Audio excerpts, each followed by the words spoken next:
Olá, amigos do programa Saber Direito.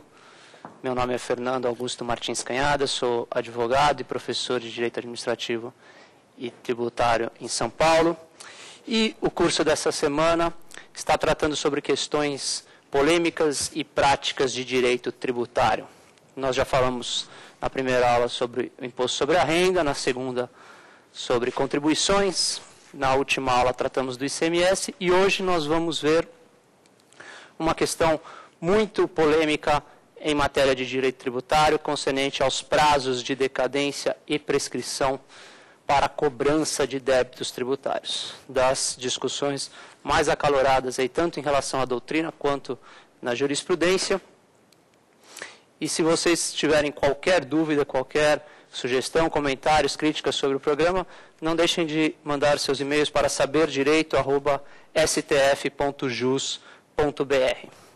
Pois bem, vamos lá. Aula de hoje, nós vamos tratar de dois institutos que são institutos de teoria geral do direito, mas que têm todo um tratamento especial em matéria de direito tributário: decadência e prescrição. Voltando lá para as lições do primeiro ano da faculdade, Teoria Geral de Direito, o que são, essencialmente, decadência e prescrição? Bom, como todos sabem, o sistema jurídico ele nos fornece direitos materiais e também nos fornece direito de ação para que esses direitos materiais sejam tutelados em juízo, né? Essa é a relação básica que o direito tem na sociedade. Então, visando dirimir conflitos entre as pessoas, são fornecidos direitos materiais e o direito de ação para que aqueles que desejarem possam se recorrer do judiciário para dirimir tais conflitos. Bom, é livre o exercício desses direitos? É livre no tempo? Não, não é livre. Em atenção ao princípio da segurança jurídica, o sistema nos dá prazos para que esses direitos sejam exercidos, tanto os direitos materiais quanto os direitos de ação. Então, se decorridos estes prazos e se houver inércia do titular, se fala em decadência, se fala em prescrição. Então, dois elementos básicos que a gente tem que pensar sempre em se tratando de decadência e prescrição: transcurso do prazo previsto em lei e inércia do titular do direito. Se conjugados essas duas circunstâncias, nós vamos verificar ou a decadência do direito material ou a decadência do direito, ou a prescrição, perdão, do direito de ação. Exemplo prático comum em matéria diferente da tributária: a questão do uso capião. Não é? Então, nós temos o direito de propriedade do proprietário, o direito material está lá. Suponhamos que o proprietário abandone o seu imóvel e deixe esse seu imóvel com uma outra pessoa pelo prazo que a lei prevê para que seja configurado o uso capião. Antes de verificado o transcurso deste prazo, a gente vai dizer que pode haver esbulho, enfim, vão existir meios para que o titular busque o seu direito, exerça o seu direito material e exerça, inclusive, o seu direito de ação em juízo. Transcorrido este prazo, se extingue esse direito de propriedade. Não é? Então, surge o direito de propriedade, a hipótese primária de aquisição de propriedade, por quem estava habitando o imóvel naquele transcurso de tempo. Então, um exemplo prático de como a inércia do titular do direito faz com que decaia o seu direito material, no caso, o direito da propriedade. Em matéria de direito tributário, o que seria o direito material, o que seria o direito de ação? Falando agora em relação especialmente ao fisco poder cobrar os créditos tributários, as dívidas tributárias dos contribuintes, nós vamos ter o direito material, seria o direito de cobrar, de lançar um crédito tributário contra o contribuinte. Então, quando a gente está falando de decadência do direito do fisco, nós estamos falando de decadência do direito dele, basicamente de constituir um crédito tributário contra um contribuinte. E quando nós estivermos falando em perda do direito de ação, em prescrição, nós estamos falando do quê? Da perda do direito de se propor a ação de execução fiscal. Em regra, hoje, pelo menos, a única medida judicial que pode ser proposta visando a cobrança de tributos pelo fisco contra os contribuintes é a execução fiscal, procedimento previsto na Lei 6.830 de 1980. Então, vamos ter em mente estas duas circunstâncias, tá bem? Para a aula de hoje é importante que vocês saibam. Sempre que nós estivermos falando de direito material, estamos falando do direito do fisco de constituir o crédito. Quando nós estivermos falando de direito de ação, direito do fisco de propor a medida judicial, a execução fiscal. Bom, alguns conceitos básicos aqui de cobrança, de lançamento para nós podemos prosseguir na aula. Lançamento, em regra, previsão expressa do artigo 142 do Código Tributário Nacional, é ato privativo da autoridade administrativa. Só a autoridade administrativa pode lançar um crédito tributário. O que significa, em termos práticos, a autoridade poder lançar um crédito tributário? Fiscalização vai até a empresa do contribuinte, abre-se a fiscalização, é elaborado um termo de início de fiscalização, são verificados os livros, os documentos fiscais do contribuinte para se checar se todos os tributos devidos foram efetivamente pagos, se foram declarados primeiro e depois, se declarados, se eles foram pagos corretamente. Se foram, muito bem, ótimo, o fisco pode homologar os procedimentos adotados pela empresa e nada será feito em termos de constituição do crédito. Se verificado algum saldo de tributo devido pelo fisco, então a obrigação do fiscal qual é?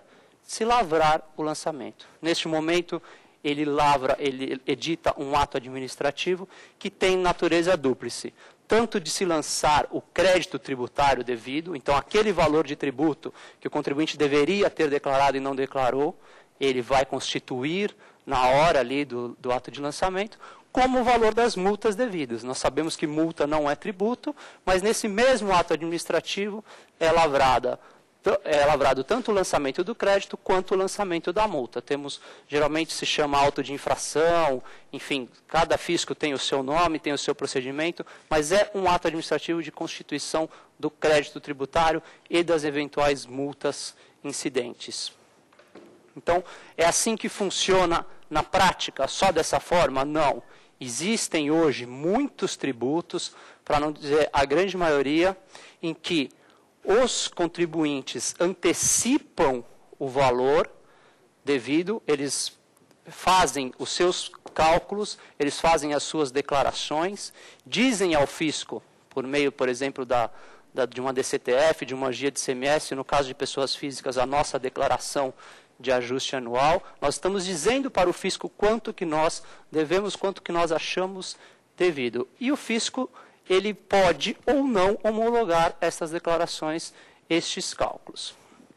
Na aula de hoje, nós vamos ter que ter em mente uma diferenciação muito importante, e esse é um exemplo básico de como jurisprudência e doutrina podem caminhar separadamente, com entendimentos bastante contrários.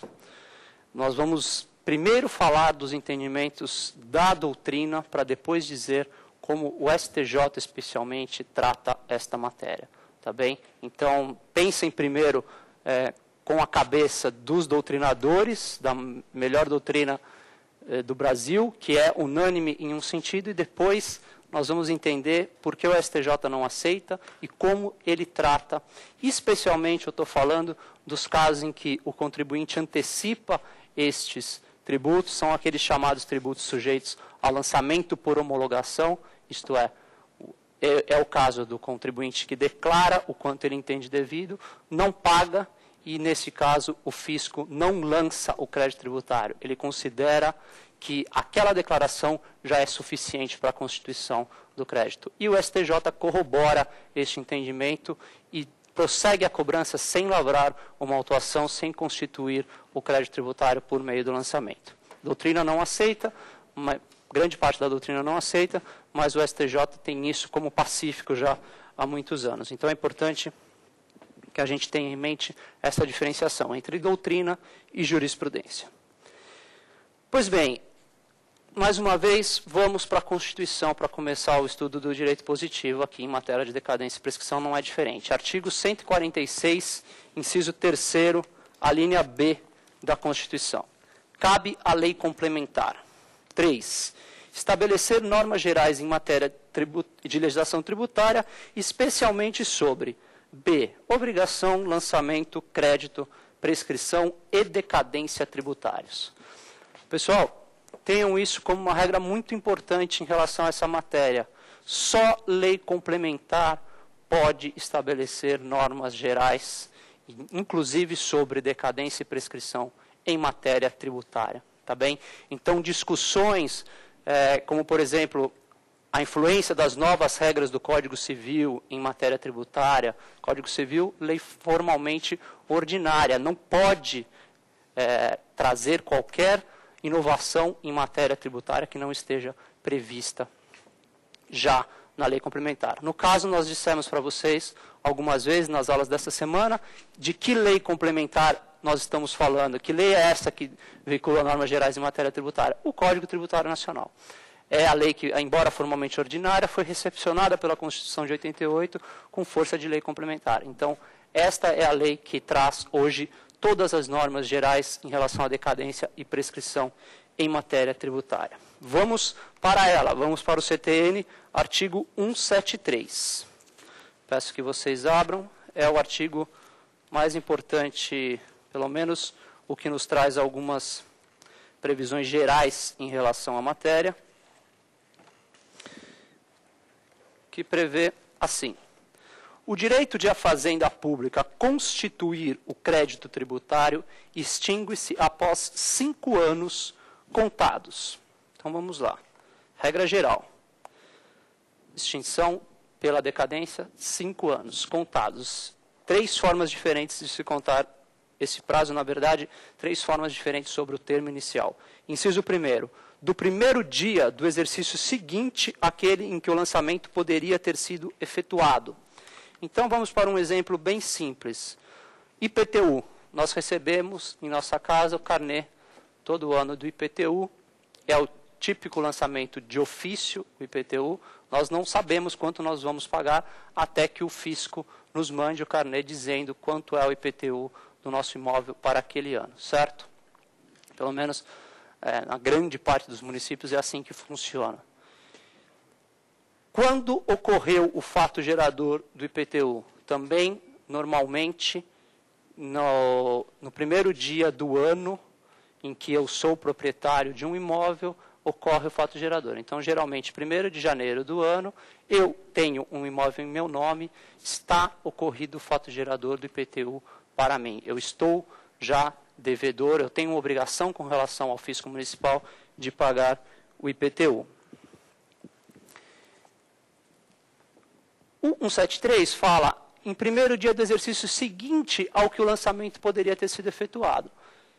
Se eu sou já devedor do IPTU no dia 1º de janeiro de 2008, eu já era, qual era o ano que o fisco poderia ter lançado, emitido aquele cartão, o carnê, e que geralmente ele efetivamente emite? No próprio ano, não é? Comecinho do ano nós recebemos o carnê referente àquele ano em que nós vamos pagar as parcelas ou à vista, enfim. Então, se o fisco pode lançar em 2008, pelo 1731, isso significa que o prazo de 5 anos começa a contar do primeiro dia do exercício seguinte. Exercício aqui, entendido o ano civil, tá bem? O nosso ano calendário. Então, o ano calendário de 2008 começa a contar o prazo do primeiro dia do ano seguinte, 1º de janeiro de 2009, tá bem? Então, a partir de então, o fisco tem 5 anos para me cobrar o débito de IPTU relativo ao meu imóvel referente a 2008, ao ano de 2008. Então, começa a contar 1º de janeiro de 2009, nós vamos lá, 10, 11, 12, 13, 14.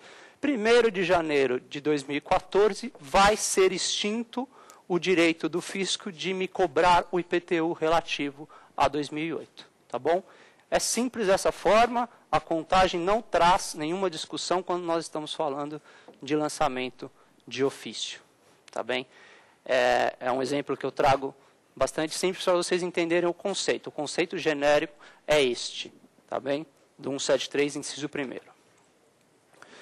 Inciso 2 já traz aqui um outro termo inicial. Vamos para a leitura do 173, inciso 2º.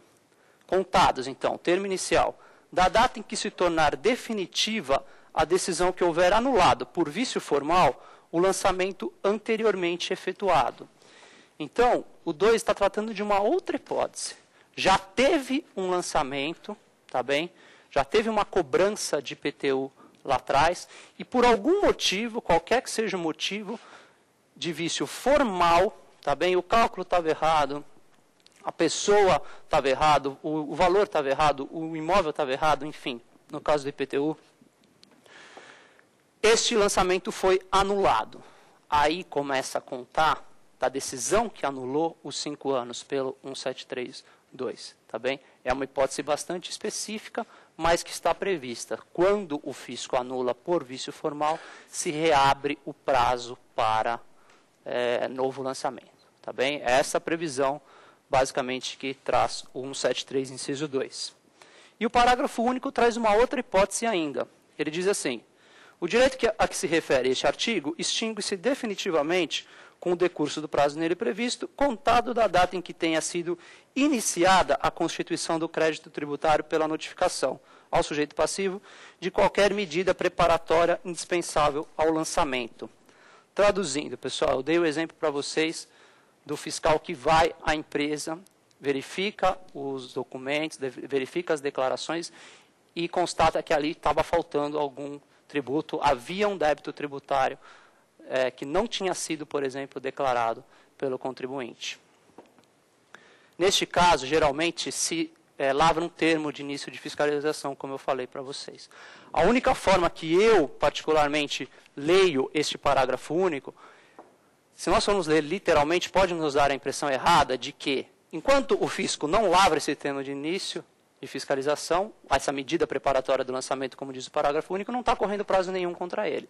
Não é esta a leitura razoável, não faria sentido frente aos 2 incisos.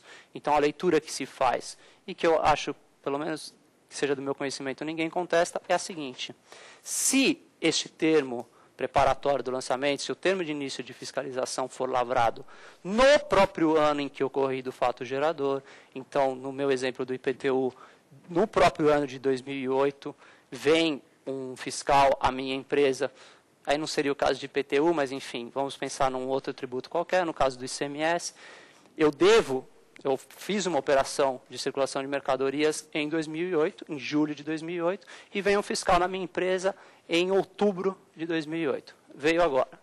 Então, aí não há necessidade, o fiscal veio, lavrou o termo de início, não há necessidade de se esperar o primeiro dia do exercício seguinte para começar a contar o prazo. Ele lavrou aqui o termo de início de fiscalização, está correndo o prazo para ele de 5 anos.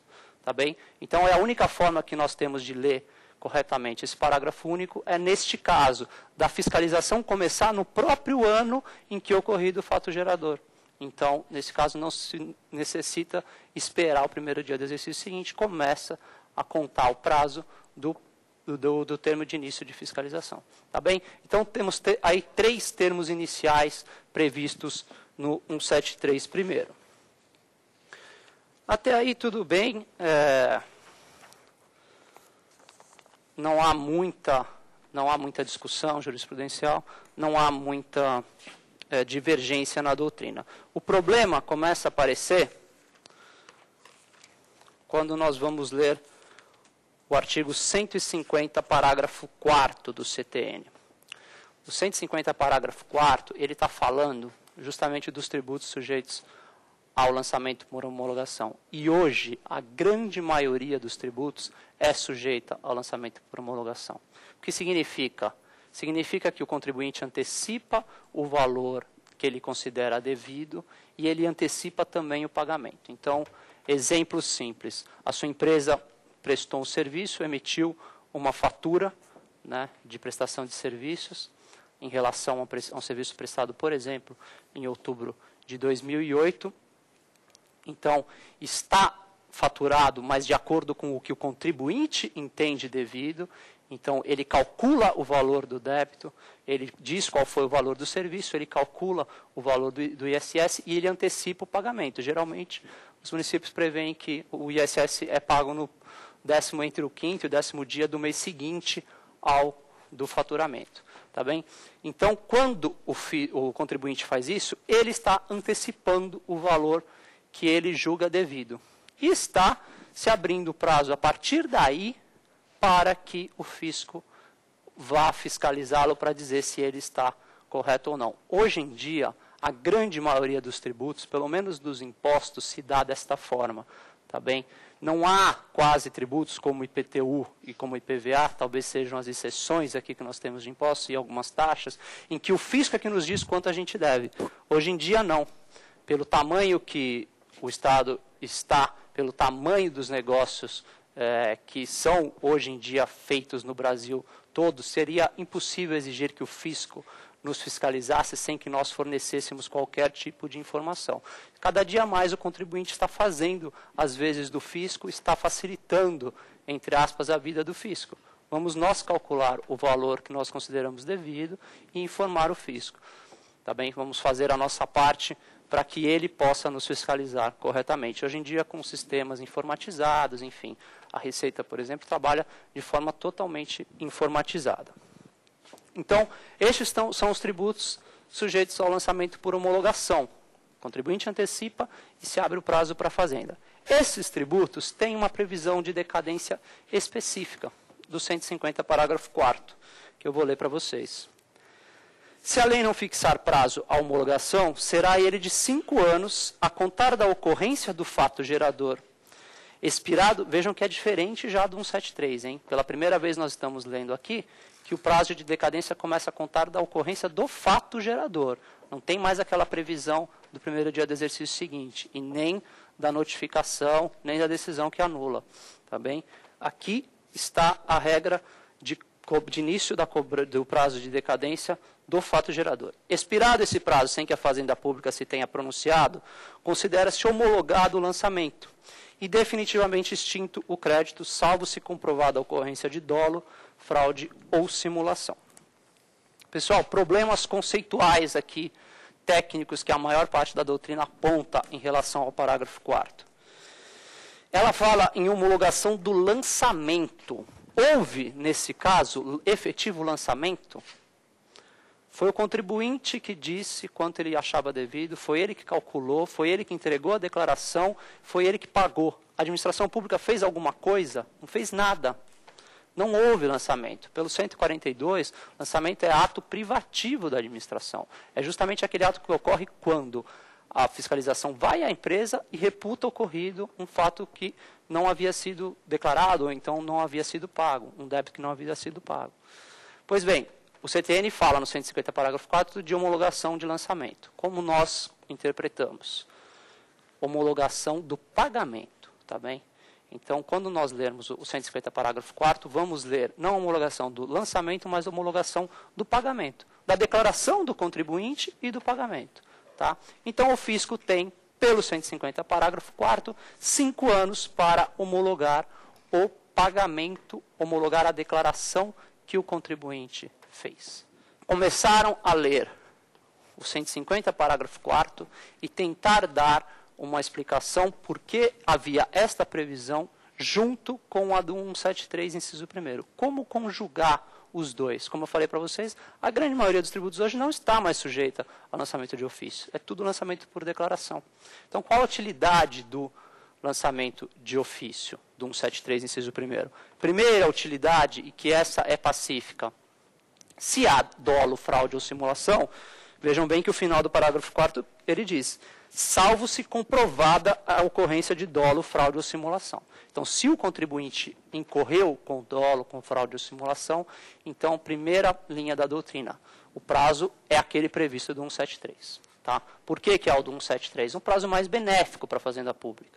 Né? Começar a contar do primeiro dia do exercício seguinte, a Fazenda Pública pode conseguir aí até 1 ano a mais do que ela teria se começasse a contar do fato gerador. Não é verdade? Então, nessa primeira hipótese de dolo, fraude ou simulação, o prazo a ser contado é o do 173, inciso 1º. Mas, além desta interpretação, por um longo período de tempo, alguma parte da doutrina, e especialmente o Superior Tribunal de Justiça, começou a interpretar, vejam o raciocínio que era feito por esta corrente. Quero que vocês entendam que é uma sutileza, mas foi assim que o fisco conseguiu cobrar débitos tributários durante muitos anos, relativo a 10 ou até 11 anos, e não a 5, como dizia o CTN. Eles interpretavam da seguinte forma. O 150, parágrafo 4º, fala, como eu li para vocês, que o débito está extinto com 5 anos da ocorrência do fato gerador. Então, se não fiscalizado, se não homologado o pagamento em 5 anos, estaria extinto.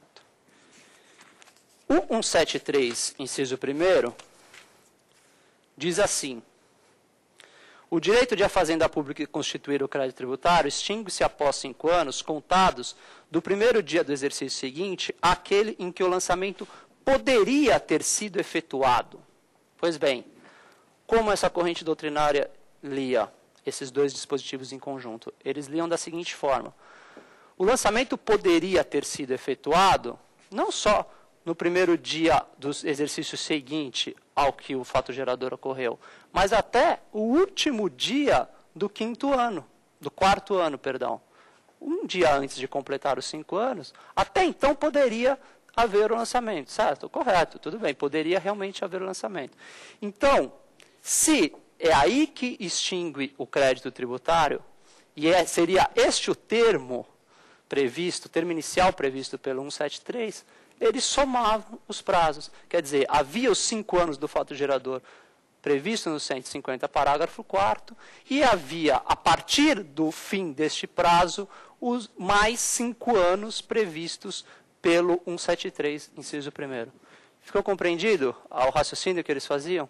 Eles diziam assim: ora, o 173 fala que começa a contar do primeiro dia do exercício seguinte em que o lançamento poderia ter sido efetuado.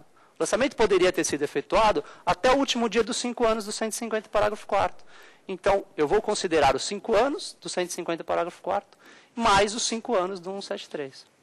Uma hipótese um tanto quanto cerebrina aí, mas tínhamos grandes doutrinadores defendendo esta corrente e tínhamos decisões de sessão, inclusive, do STJ nesse sentido. Durante muito tempo, com base nesta conjugação, seria muito mais fácil, se fosse essa a intenção do legislador, por óbvio, dizer que eram 10 anos. Não precisava se fazer nenhum raciocínio engendroso como esse. Mas isso foi respeitado durante muitos anos, mas hoje, felizmente, já há cerca de 3 anos, nós temos um entendimento pacificado no STJ no sentido dos 5 anos. Então, quando se trata de lançamento por homologação, o STJ entende que são 5 anos contados da ocorrência do fato gerador, nos termos do 150, parágrafo 4º, tá bem? Essa tese dos 5 mais 5, como era chamada, pegou, vamos dizer assim, durante um bom tempo,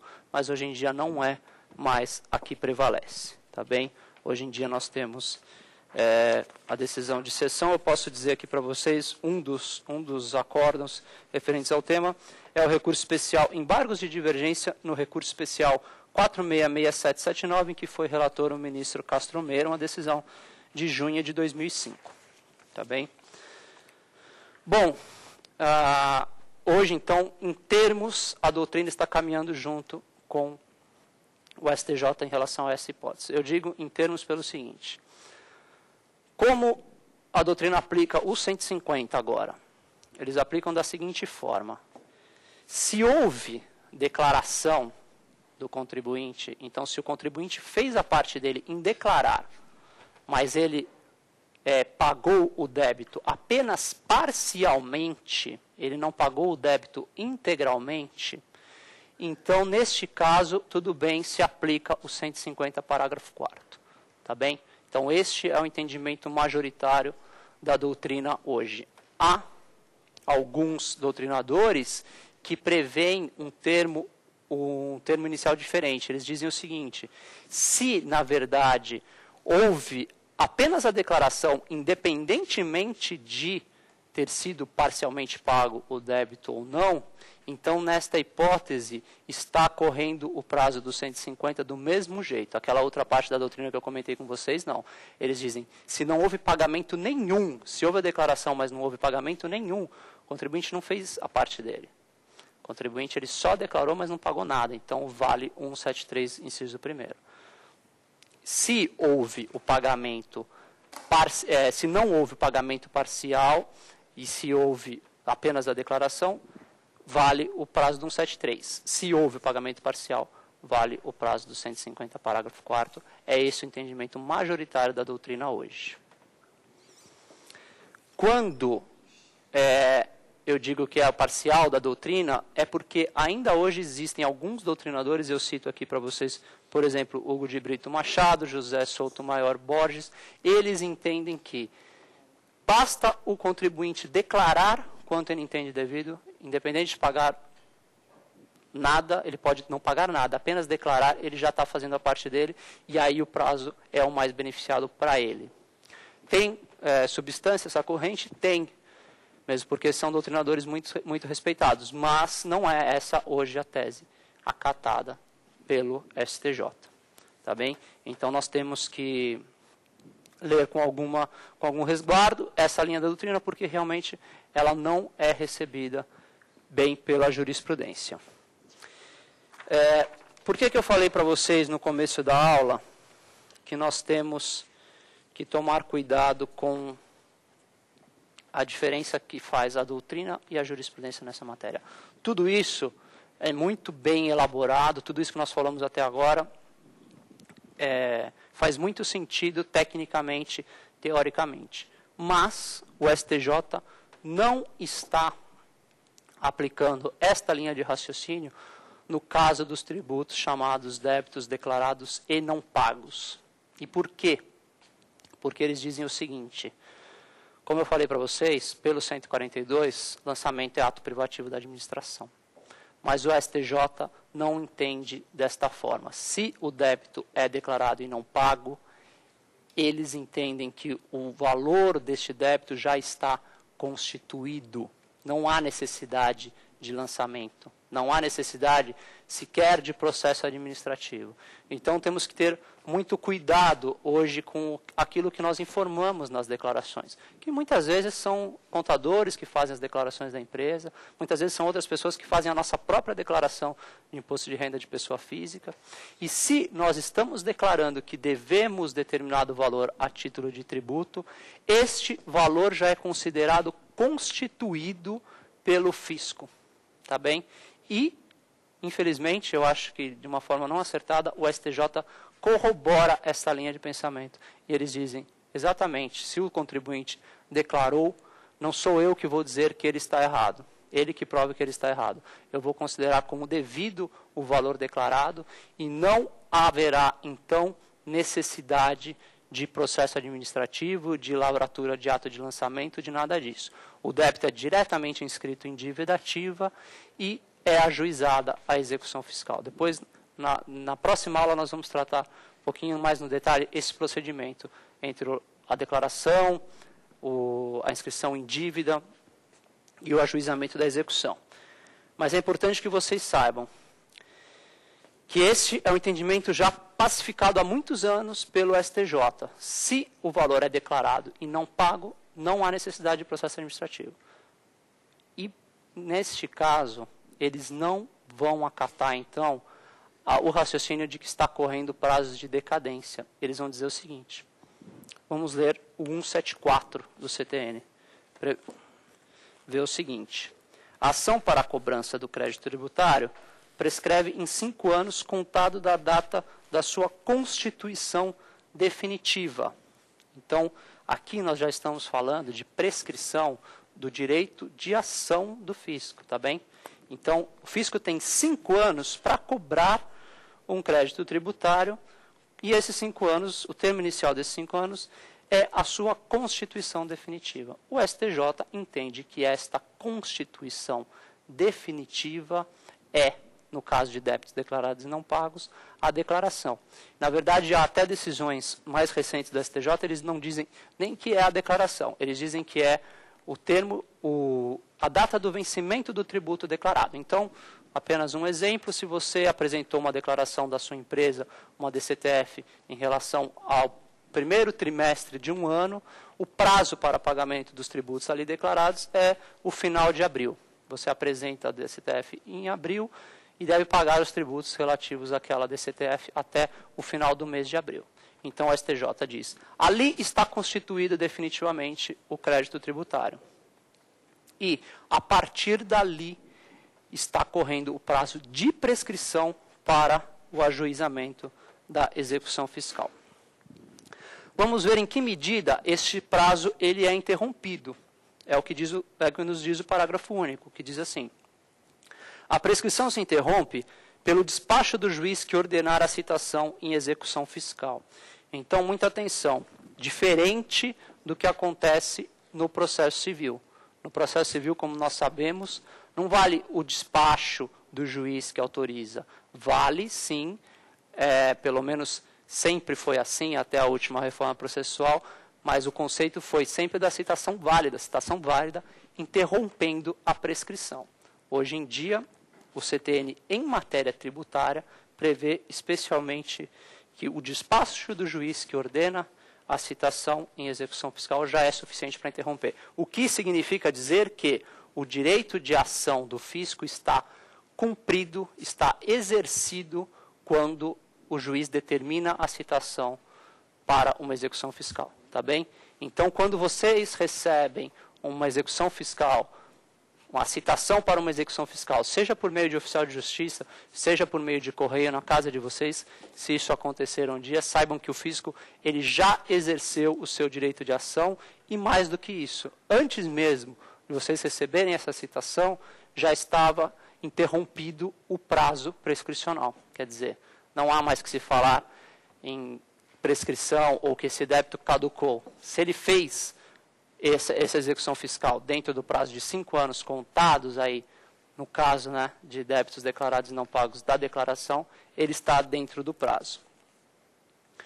Primeira hipótese é essa, interrupção por despacho do juiz que ordena a citação. Segunda, pelo protesto judicial, medida judicial que visa justamente suspensão da prescrição, por qualquer ato judicial que constitui mora o devedor e por qualquer ato inequívoco, ainda que extrajudicial, que importe em reconhecimento do débito pelo devedor. Então, são essas previsões do 174 para suspensão do prazo prescricional, para interrupção, perdão, do prazo prescricional do direito do fisco de constituir os débitos tributários por meio de ação judicial, de cobrar os créditos tributários por meio de ação judicial.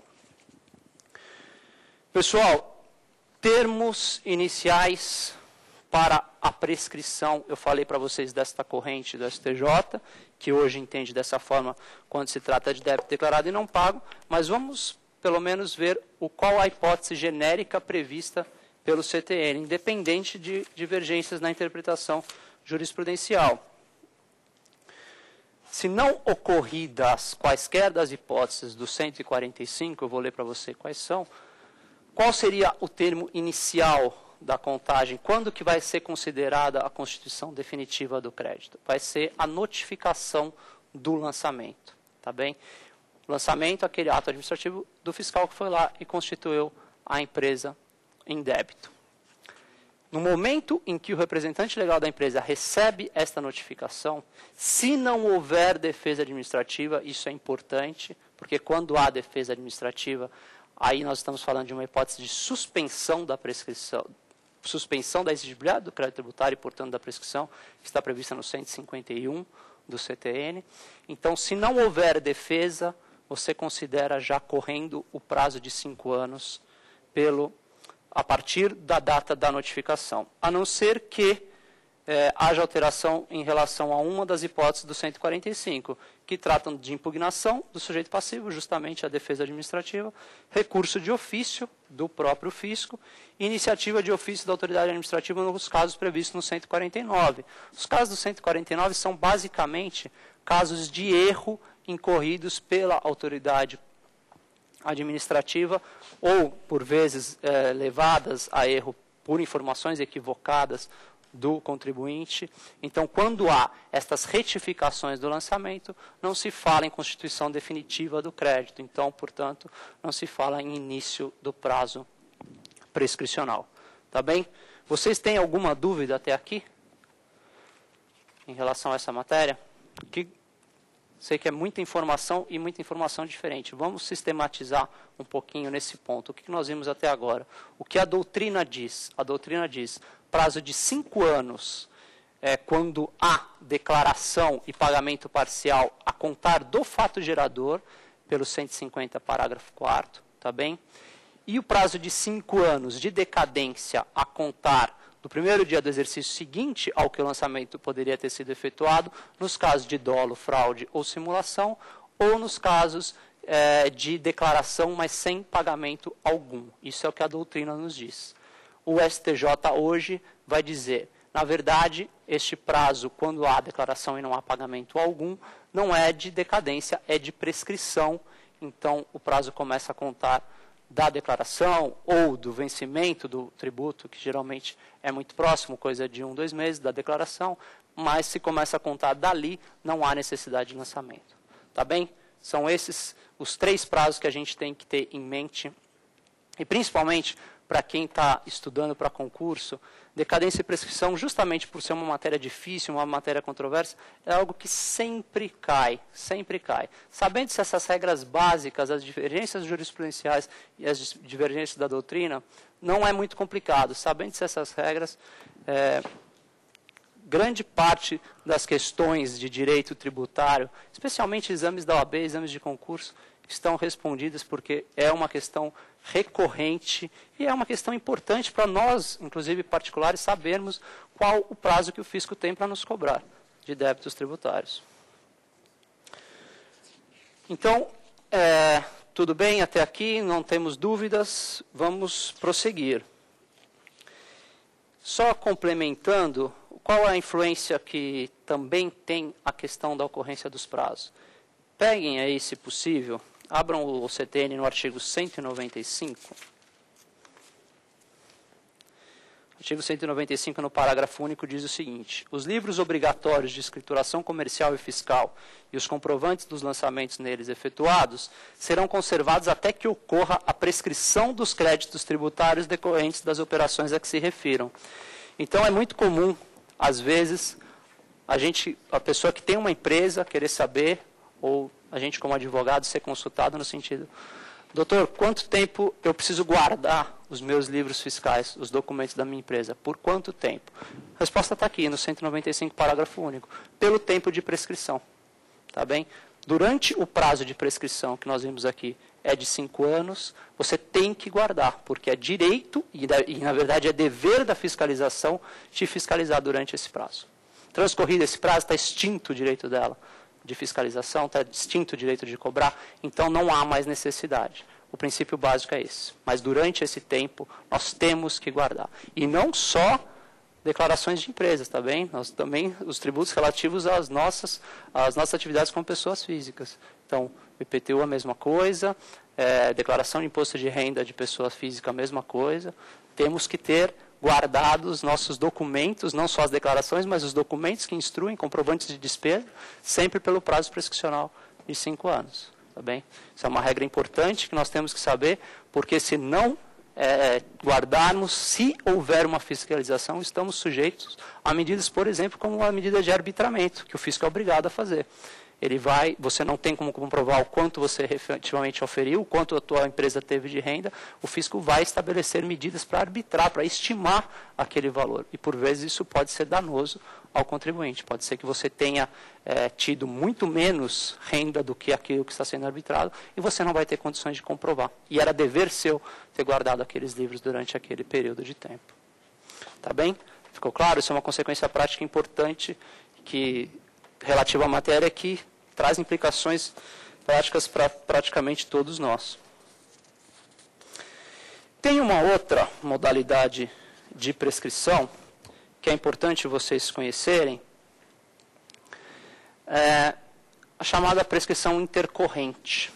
Prescrição intercorrente foi algo inicialmente criado pela doutrina. Não existia na legislação nada relativo à prescrição intercorrente. Prescrição, na legislação tributária, pelo menos, era apenas aquela prescrição relativa ao prazo que o fisco possui para cobrar os tributos por meio de execução fiscal. Sempre foram esses prazos que a legislação se referiu como prescrição. A jurisprudência começou a criar, isso não faz muito tempo, o STJ teve uma participação bastante relevante na criação dessa jurisprudência, o seguinte prazo prescricional. Ainda que o fisco tenha exercido o direito de ação dentro dos 5 anos, se depois de ajuizada a execução fiscal, depois de proposta a ação, ele deixou aquela execução inerte por mais de 5 anos, há a chamada prescrição intercorrente.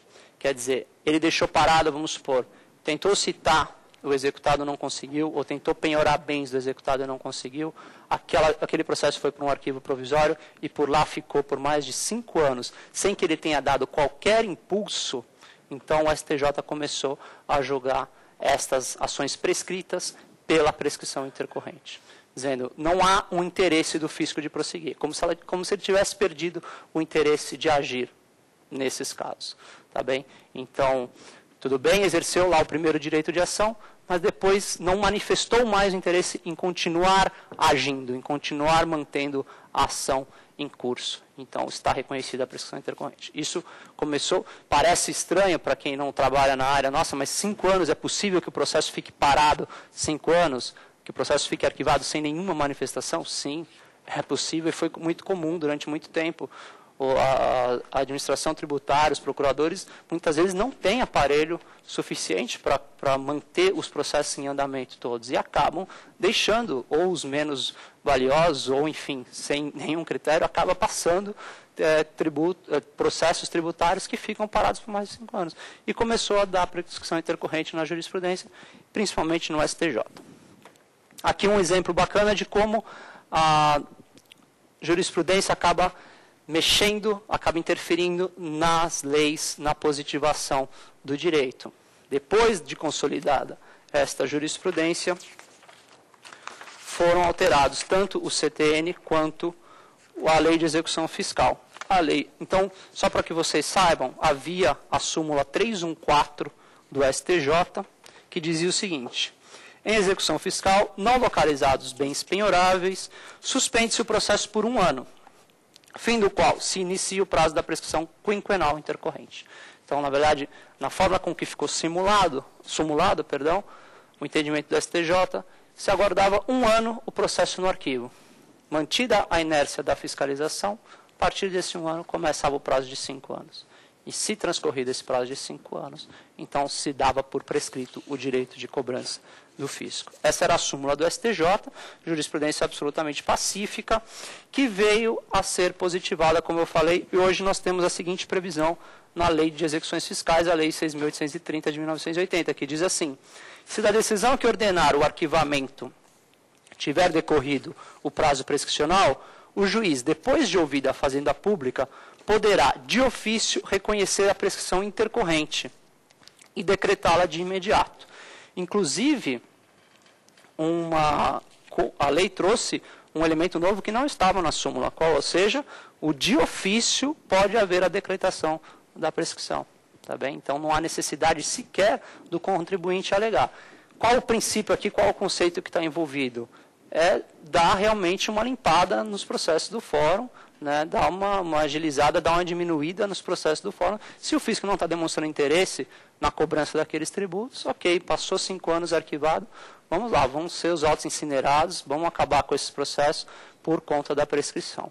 Foi esse o princípio que motivou primeiro o STJ e depois o legislador. E hoje é previsão expressa da Lei 6.830 de 1980. Pessoal, vou abrir novamente mais alguma questão. Vocês têm dúvidas? Eu acho que nós temos uma questão da rua, se eu não me engano, sobre a matéria. Vamos ouvi-la. Meu nome é Angélica. Eu gostaria de saber quanto tempo o fisco tem para cobrar débito de imposto de renda das pessoas físicas. Vamos lá. Então, partindo do do que nós vimos na aula de hoje.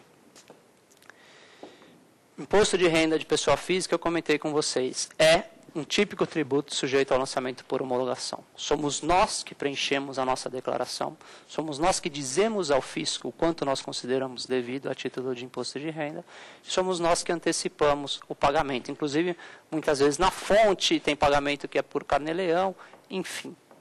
Nós fazemos todo o procedimento de cálculo de apuração, informamos a Receita Federal e ela tem, então, a partir daí, o prazo para cobrar os débitos, eventualmente não declarados ou, se declarados, não pagos. De que forma, em que medida? Se nós formos pela doutrina majoritária, melhor doutrina, este prazo teria o seu termo inicial contado a partir do fato gerador. Tá bem? Então, o fato gerador do imposto de renda de pessoa física, eu comentei com vocês na nossa primeira aula, é o dia, reputa-se ocorrido pela legislação no dia 31 de dezembro do ano calendário em que houve a renda. Então, a partir do fato gerador, se houve pagamento parcial, estaria correndo o prazo pelo 150, parágrafo 4º. É esse, hoje, o entendimento do STJ? Não, não é. O STJ não vai considerar prazo decadencial para a lavratura da autuação. Ele vai considerar que, na verdade, o prazo aqui é prescricional para quê? Já para a propositura da execução fiscal. Isso tem uma consequência séria, uma consequência grave. Nós não teríamos a oportunidade de defesa na esfera administrativa. Eu já vou estar sujeito a uma ação judicial a partir da minha declaração. Tá bem? Então, é esse o entendimento do STJ, prescinde-se do processo administrativo. Eu não vou receber primeiro uma autuação em casa para me defender na esfera administrativa, levar essa discussão para o Conselho de Contribuintes, eventualmente, que é a segunda instância em matéria administrativa, para só depois haver a inscrição em dívida e só depois eu receber a execução fiscal. Não. Pelo menos o STJ entende que não seja necessário. Se a Receita ainda faz assim em alguns casos, ótimo, louvável que seja assim, que seria o correto. Mas o STJ não entende dessa forma e assume que, a partir da entrega da declaração, já está se correndo o prazo prescricional para a propositura de execução fiscal, portanto.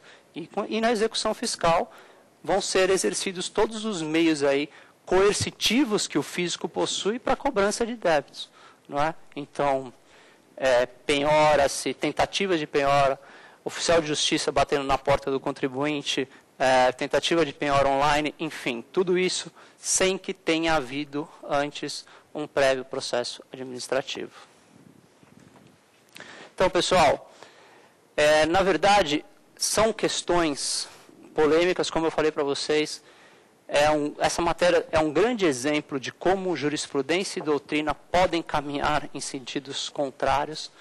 E não há ainda um convencimento por parte da doutrina de que esse entendimento do STJ possa prevalecer. Tem muita gente boa e de muito respeito tentando batalhar uma reversão deste entendimento do STJ, não admitindo que, na verdade, como os tributos hoje eles estão quase que todos eles, como eu falei, sujeitos a lançamento e promulgação, nós estamos abrindo mão, o STJ está permitindo que, nos casos de débitos declarados e não pagos, se abra mão do processo administrativo. Uma garantia de defesa na Constituição que nós temos, uma garantia, existe toda uma estrutura, inclusive, administrativa, de órgãos julgadores de primeiro grau, de órgãos julgadores de segunda instância, conselho de contribuintes, nós temos conselhos municipais, nós temos conselhos, tribunais administrativos estaduais, que estão praticamente perdendo a sua função em relação a débitos declarados e não pagos, por esse entendimento do STJ de que não haveria necessidade de processo administrativo. E o que é pior, de que o prazo correndo a partir daí seria de prescrição.